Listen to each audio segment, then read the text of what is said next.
Assalamualaikum warahmatullahi wabarakatuh. Alhamdulillahilladzi bi ni'matihi tatimmus shalihat. Segala puji bagi Allah yang dengan nikmatnya sempurna segala kebaikan. Allahumma sholli ala Muhammad wa ala alihi wa ashabihi ajma'in. Salawat dan salam mari kita sampaikan untuk Nabi kita yang mulia, Rasul yang kita cintai, pemimpin dan penutup para Nabi dan Rasul, guru agama dan kehidupan kita, leader hidup sukses kita, teladan iman dan takwa kita, yaitu Rasulullah Muhammad sallallahu alaihi wasallam. Enak dunia akhirat, enak dunia akhirat. Selama ini alhamdulillah kita hidup enak.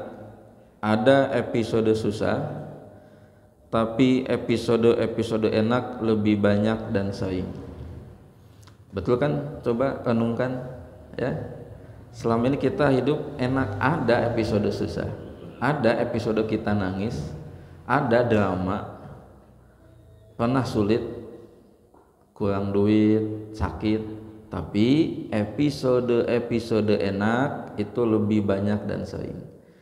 Saya suka membuat ilustrasinya adalah pengalaman kita ketika melakukan satu perjalanan, satu traveling, baik dalam rangka untuk ke tempat kerja atau kemana saja. Coba pengalaman lancar, aman, selamat lebih banyak atau lebih sedikit daripada pengalaman macet dan kecelakaan?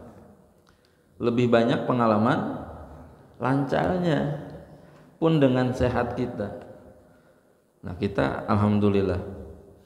Tentang enak ini saya ingin fokuskan kepada 3: makan dan minum, tempat tinggal, dan hubungan seks. 3 ini yang manusia sukai. Jadi manusia itu suka makan minum, tempat tinggal, dan hubungan seks. Ada memang yang gak saya sebutin, pakaian sama duit gak disebutin, nanti ada pembahasan lainnya. 3 ini manusia sukai karena menjadi kebutuhan primer. Wah, makan minum itu jangan ditanya lah. Bahkan dulu ada satu riwayat saya temukan, kalau ada orang nasteng, tahu nasteng ya?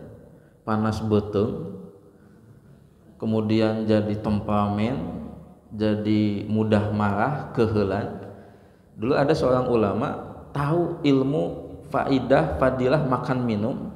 Ada orang nasteng marah-marah kepada dia, respon beliau adalah bukan dimarahin, tapi diajak makan, diajak minum. Kemudian setelah dia makan minum ditawarin, kamu punya kebutuhan apa? Langsung Pak Bu, modenya dari mode mau marah-marah nasteng jadi kalem, jadi cool gitu. Jadi kalau ada orang itu suka marah-marah, itu tanda dia ada masalah dengan kebutuhan primernya. Tapi ketika udah dikasih makan, diselesaikan di meja makan, itu sudah beres semua masalahnya. Tempat tinggal, ini juga kebutuhan primer. Hubungan seks, ini juga kebutuhan primer. Hanya masalah yang ketiga ini orang tabu, nggak mau membicarakannya. Padahal dalam dirinya itu ada fitrah hasrat seksual. Nah, saya berpesan kepada jamaah sekalian, ketika Ramadan haram melakukan hubungan seksual dari subuh sampai maghrib, tapi malamnya halal. Dan saya wasiatkan kepada yang masih kuat, di malam Ramadan jangan tiap malam ya, ada melakukan hubungan suami istri. Itu bisa merefresh Ramadan, hari-hari Ramadan selanjutnya. Jangan sampai selama Ramadan itu puasa sebulan penuh, dalam arti tidak melakukan hubungan suami istri.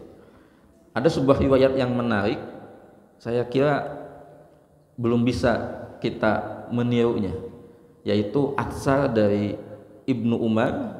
Beliau berbuka puasa, nggak tiap hari, berbuka puasa dengan jima.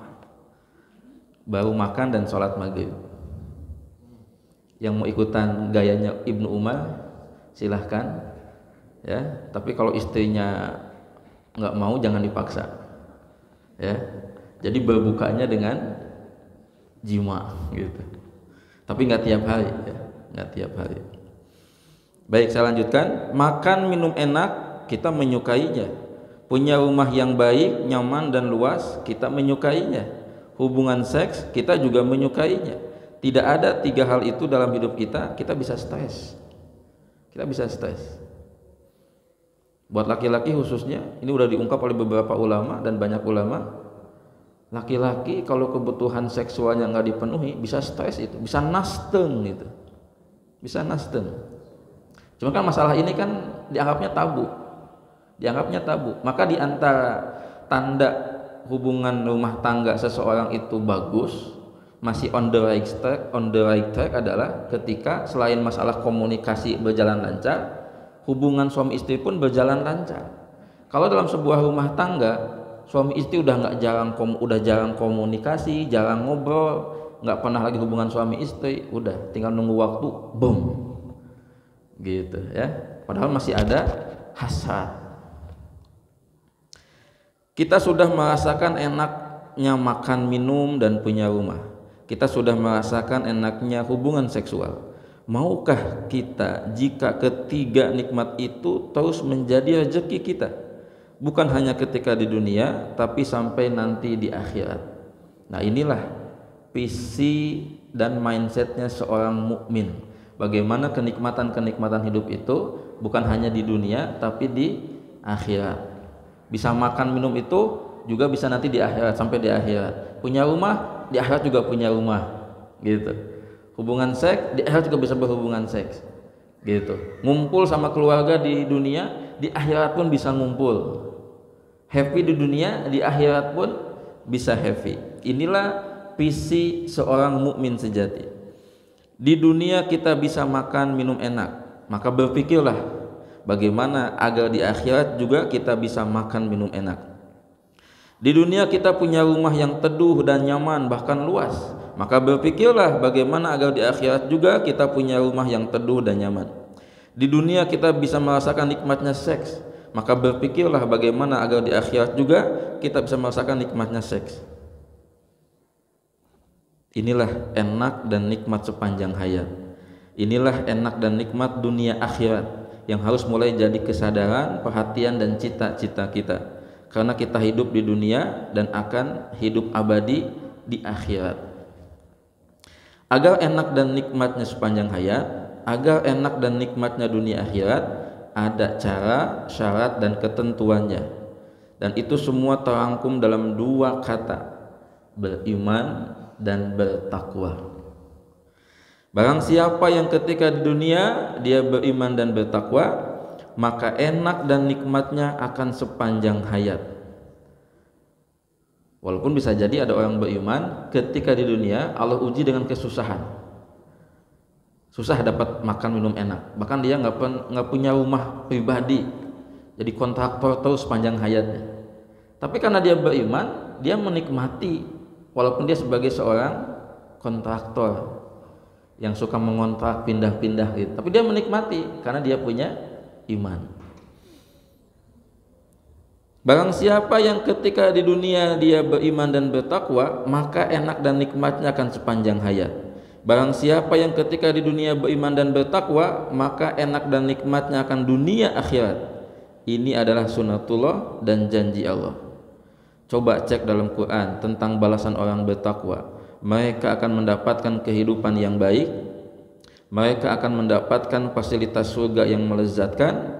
Di surga ada rumah, di surga ada makanan minuman, di surga ada hubungan seks, dan level enak nikmatnya melebihi enak nikmat di dunia.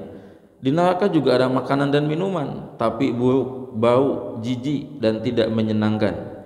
Menu neraka itu Allah sediakan bagi orang kafir, munafik dan fasik. Kasihan mereka, enak di dunia tapi sengsara di akhirat. Jadi kesimpulannya, bagi yang mau enak dan nikmat sepanjang hayat dunia akhirat dalam hal makan, minum, tempat tinggal dan seks, maka beriman dan bertakwalah kepada Allah, ketika di dunia ini. Jadi jamaah sekalian, alhamdulillah kita adalah orang beriman ya, dan kita terus berjuang istiqomah untuk menjadi orang yang bertakwa, karena bagi orang yang beriman bertakwa Allah akan janjikan kehidupan yang baik di dunia dan di akhirat. Kalau kita hanya berpikir dunia saja, ya udah, nggak usah ngaji, nggak usah sholat. Tapi kan iman kita mengatakan kamu hidup itu bukan hanya di dunia, tapi kamu juga akan hidup di akhirat. Oke, ini bagian pertama, enak dunia akhirat ya. Demikian, mungkin semoga bermanfaat dan mohon doanya semoga saya juga bisa istiqomah dalam kebaikan ini dan bisa mensyukuri nikmat literasi yang Allah titipkan kepada saya. Aqulu qouli hadza wa astaghfirullaha li wa lakum. Wassalamualaikum warahmatullahi wabarakatuh.